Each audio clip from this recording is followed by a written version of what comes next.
ajoyib kun kelyapti. Xudo xolasa bugun juda ham katta o'yin bo'ladi. O'tgan hafta o'yindan keyin ayrimlarimiz xafa bo'lib tanqid qilishni boshladik.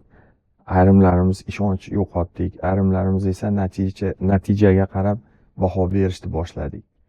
Lekin bir sekundga to'xtab o'ylab ko'raylik. Bugun maydonga chiqayotgan yigitlar oddiy futbolchi emas.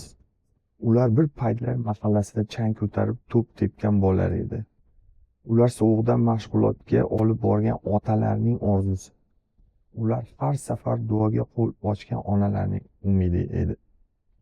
Ular bir kuni kelib O'zbekistonni dunyoga tanitaman degan bolalar edi. Endi nima qilasiz? Biz Kolumbiyaga yutqazgan bo'lishimiz mumkin. Lekin shu yigitlar tufayli millionlab o'zbek ilk bor jahon chempionati o'z bayrog'ini ko'rdik. O'z bayrog'imizni ilk bor dunyoga eng katta sahnasiga madhiyamiz yangradi. Eng muhimi, bolalarimiz men ham O'zbekiston uchun o'ynayman deb orzu qila boshladi. Shuning uchun bugun o'yindan oldin bir gap aytmoqchiman.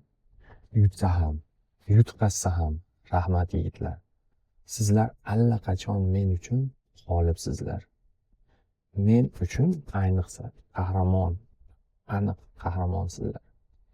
Endi esa bir narsani esdan chiqarmang.